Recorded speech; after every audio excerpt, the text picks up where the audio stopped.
Hi, everybody. I'm here with Terry Widener, my friend, who lives in the charming town of McKinney, Texas. I want to read you some of the acknowledgments and recognition that just one of his books received. Terry's many books that he's illustrated. They don't just win one honor.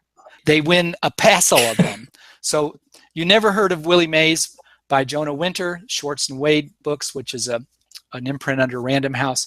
It was a New York Times Editor's Choice, a Bulletin Blue Ribbon Book Award, Booklist Top 10 Biographies for Youth in 2013, Junior Library Guild Selection, a Kirkus Starred Review, Booklist Starred Review, Publishers Weekly Starred Review, and the Bulletin Starred Review.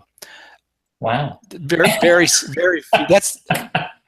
It is awesome. Very few books get any starred reviews at all, and Terry's books win awards.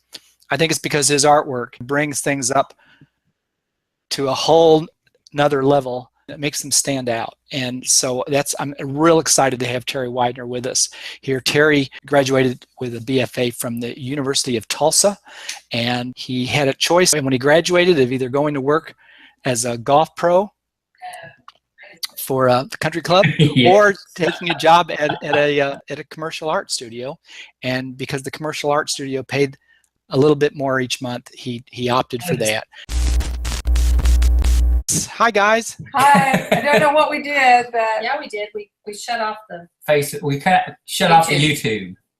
Okay, probably I shouldn't have given that link out. It just was one more movable part that made. Thank you. Good Okay. work.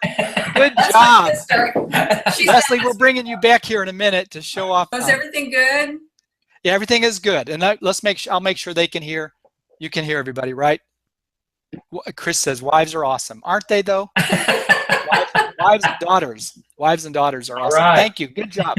Yeah, they can hear. I was trying to give a glowing I was going to talk about how tech savvy Terry is in my introduction to him, but I'm gonna edit that part out of my intro. Yes.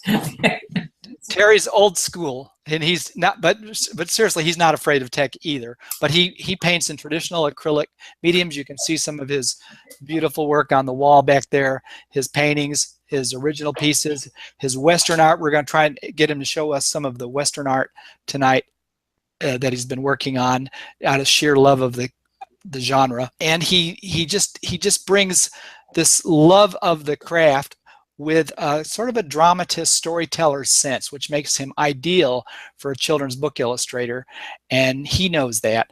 And so he's going to talk to us for a few minutes about his work, and then we're going to, of course, look at your work. And I'm going to be the timekeeper, the moderator.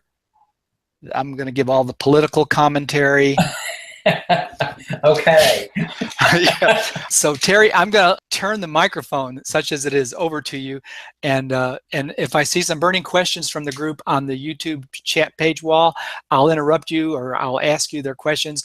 We'll try to make this a conversation tonight, and we'll kind of go back and forth. But you are now the official guest instructor. So thanks for being here, Terry. We're really excited. And thanks for putting up with all that, too. Okay. Well, I'll tell y'all a little bit about how I got started. I've always been able to draw. I started drawing when I was like 4 years old. 4 years old, I had that was like the first picture that I remember doing. And I did a picture of my house. And I've always been able to draw, and like all through elementary school, if it was like a holiday coming up, the teacher would always grab me and put me back in a corner of the room and say, draw a picture of Santa Claus for the class, to put up in the classroom. So I would get out of a lot of classwork she'd just stick me back there, and I'd do all sorts of posters and things. So that was good. Yeah. And then the high school I went to, they had some VOTEC classes, and one of them was like a commercial design class. And so I took that for 3 years in high school. And by the time I got to college, it was just relearning it was just redoing everything I learned in high school. So That was a good high school program. Pretty boring, yeah. But I already knew how to do all the hand lettering and brush lettering and all that sort of thing. And I did take some oil painting lessons when I was like, I think I was about 12 years old, 11 or 12, and I took oil painting lessons for, I think, 3 or 4 years. The first year, they were like private lessons from this lady who was like a really good painter. And the first year I took from her, all she would let me do is draw with charcoal and black and white charcoal. And I did that for a year. And then the second year, I was moved up to pastels, where I was able to use color. And I did that, I think, for about half of that year, and then she moved me into oil paints. So I kind of did it the old way that, they used to teach you to do black and white, and then you would go into some color before you could ever start to paint. Yeah. And I still pretty much do. I still paint the way that she taught me to paint. Now the style's different and everything, but the method, the technical part of it is still exactly how she told me to do it. And I've got a painting here that I varnished today. One of these Western paintings. Can you see that? Yeah, hold it back just a little bit from the camera so we can see the whole thing. That's great. So They are looking at cloud pictures, aren't they? Whoa. Yeah. That's fantastic. I realize that's a piece of fine art, but think about a child looking at that kind of image in a book and what it would do to their imagination. Yeah, I wasn't really a reader. Like a lot of picture book illustrators, grew up reading books like crazy. I wasn't much of a reader. I would look at the book. I would get a book and I would look at the pictures. And I always liked looking at the pictures. And, it was like, I thought this would be kind of fun to do, is just to do the pictures. And when I would do book reports in elementary school, I'd always draw a little picture at the bottom of the book report, hoping to get a better grade. Did it work? Yeah, it did. So yeah, I was illustrating my book reports. But I did, in 1979, I did spend 3 weeks. I went to the Illustrators Workshop. And have you ever heard of that? Only when you told me about it once. Okay. Yeah, it was like Bernie Fuchs, Bob Peak, Robert Heindel, Mark English, Fred Ottness, and Alan E. Kober. And those were like the superstar illustrators in the 60s and the early 70s. And that's when I really thought that I could maybe make it as an illustrator. And, you're talking about a commercial illustration for editorial material and advertising. Yeah. Not so much. Like being a freelance illustrator where I could do that. So that was in 79. In 81, I was a graphic designer then. And the design studio that I worked for sent me up there to that because I had been doing some illustration in my design work. And after I did that, I moved to Dallas and I worked in design for like another year. And in 81, I went out on my own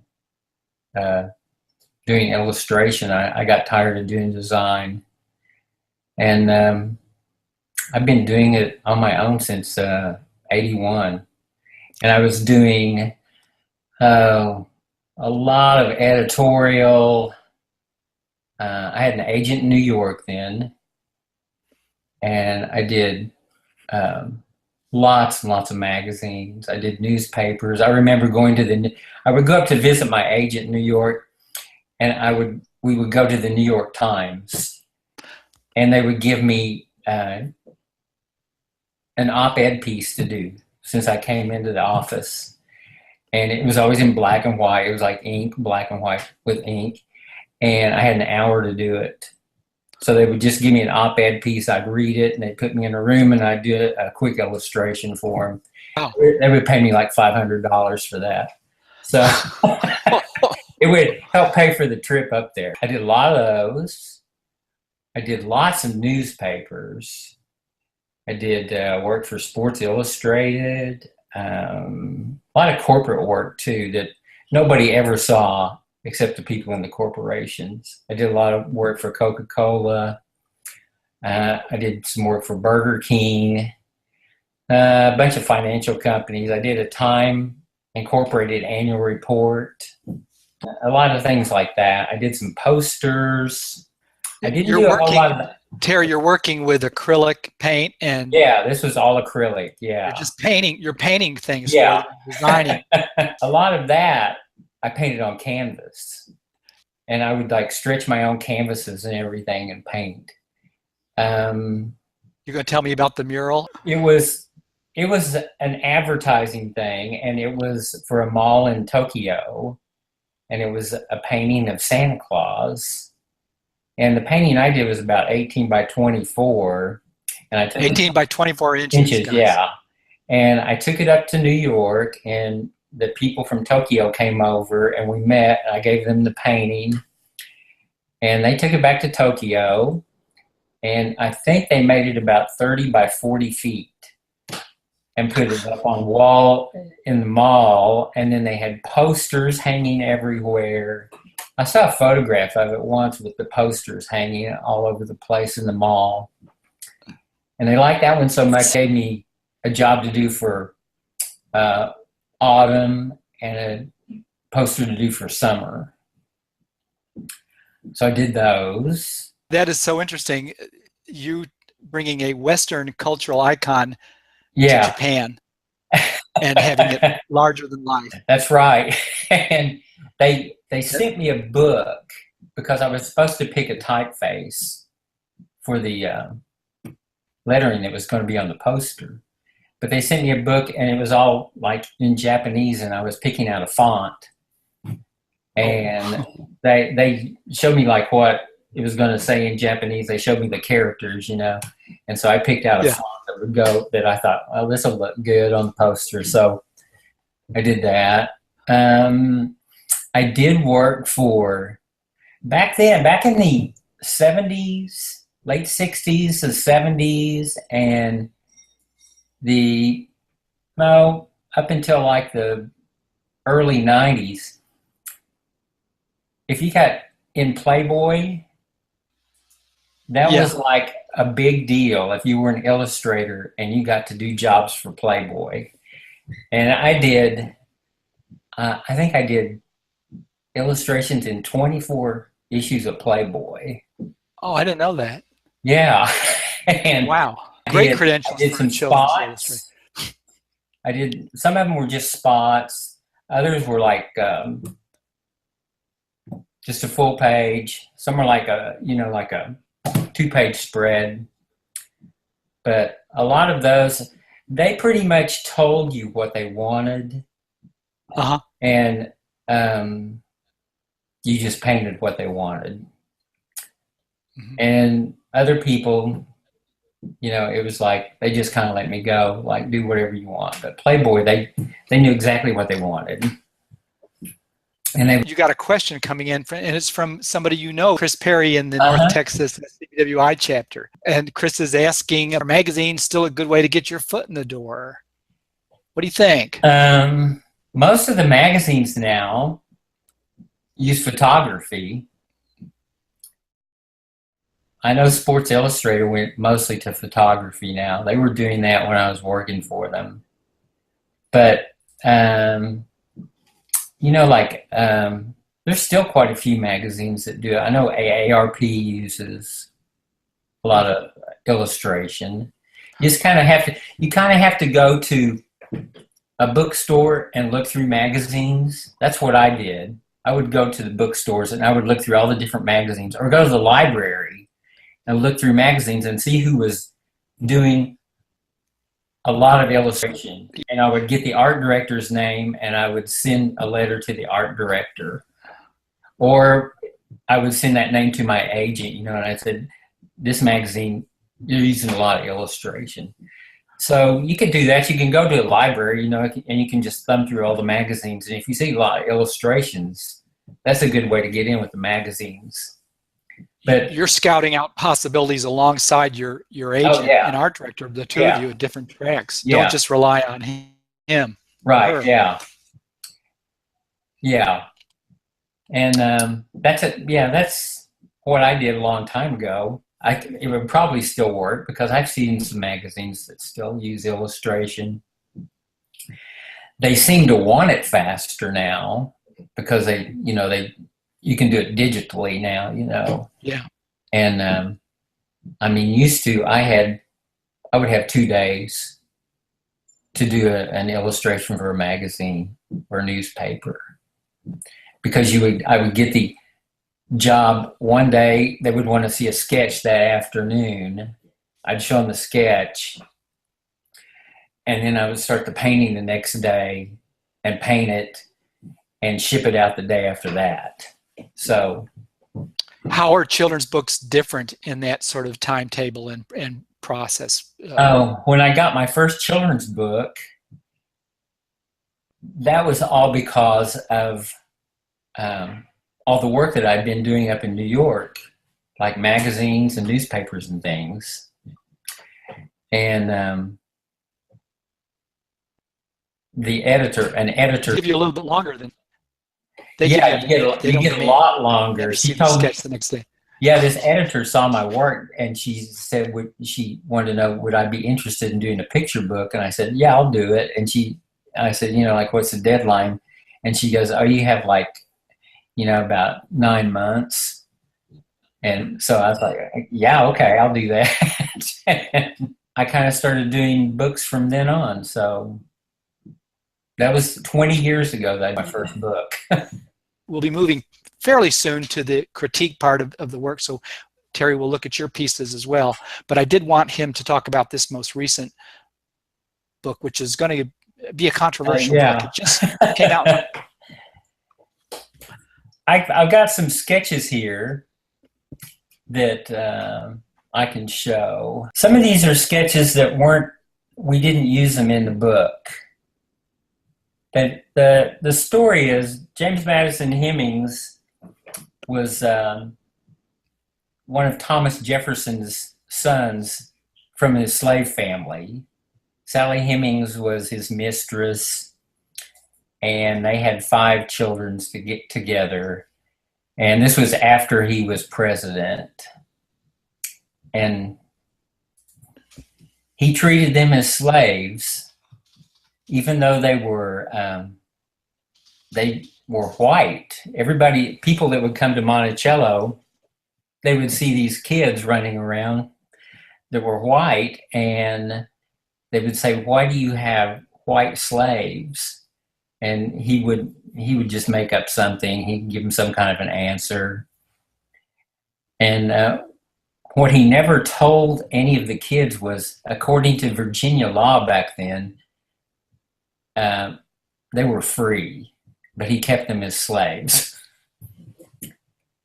So I've got some sketches here. So this was one of my first sketches for the cover.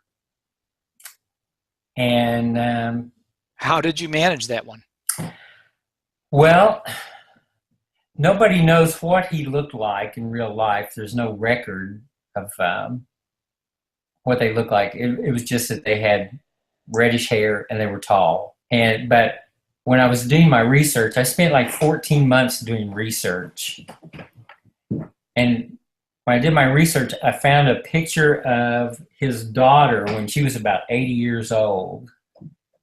And I took that picture and I figured she must have looked a lot like him. Mm-hmm. And so I just put him back to what he probably would have looked like when he was about 13 or 14 years old. Yes. And this was like one of the first sketches I did for the cover. I think I gave him about 4 or 5 different cover sketches. But I kind of had this idea from the very beginning. And then I'll show you this was another idea for the cover. he learned to be a carpenter. So I thought, well, I'll have him holding a saw. I didn't really like this one that much, but I when I'm doing covers, I usually give the editors maybe about 4 or 5 different choices. I gave them that. This was kind of a lot of it's just filler. You give them a whole lot of things to look at, and I thought, well, they might like this one with a saw. Thomas Jefferson made sure that he learned carpentry, didn't he? Yeah, all the boys learned how to be carpenters, and the daughter learned to be a weaver. Then from that, they picked the one that I liked the most, and I've got a picture of the finished art here. So that's what the painting looked like. And I added some slaves working in the fields back here. I've got a guy plowing. That plow, Thomas Jefferson invented that plow. And I've got a guy using, it's called a cradle scythe. It was like one blade, but it had like kind of 3 fingers that stuck out on it, and you would cut like really tall, really tall grass, or you could do oats or something like that with it. And the cradle would catch it before it fell down, and that way they could just lay it down on the ground as they went. You had to be, it said only the strongest men could handle that because it was so heavy and so big. And then I've got a couple of ladies here. One's, she's digging some holes, and another one's carrying a basket on her head. But that's what the painting looked like. And I had kind of given them an idea of what typeface I wanted them to use. I told them I wanted like a, they usually don't like me doing that. But I kind of do it anyway. Since I used to be a graphic designer, I like playing with type. Can you see this one? It's like an early American sort of type, like the colonial era. Yeah. And so they pretty much did the type the way that I thought it should be done. And how big was the original painting? It was the size of a book. So I paint everything the same size that it's going to be in the book. That way I don't have to mess around with, doing percentages, and if I've got text that runs across, or runs around a picture. You know exactly how it's going to exactly where it's going to be, and so I don't have to mess with all that, figuring it out. I'm struck by something in this cover, Terry, that, and I realized he was the son of a black mother, but he said he was a white child. But I'm noticing the value pattern, the value structure of this. Yeah, he's a real dark image against that bright sky, and that's what makes the cover, I think, so strong. If you had painted him any fairer, yeah, it wouldn't have been the bold statement that it is. Right. Well, he was 1/8. Sally Hemings was 1/4. And the only description I have of her is that she was, they said she was really beautiful and she had bronze skin. Back then, although it wasn't fashionable for the ladies to have any kind of suntan, so their skin was really white. Mm-hmm. Mm-hmm. And I'm sure that she looked like, somebody that just had a tan, bronze skin. And she was just really beautiful. She had long, straight black hair. And that's the only descriptions of her. The extra figures in the background really bring the portrait to life as well, and also convey more information for the reader. Yeah, it's like, they're slaves. I've got a couple more sketches here. This was a sketch that was in the book. Come on, there we go.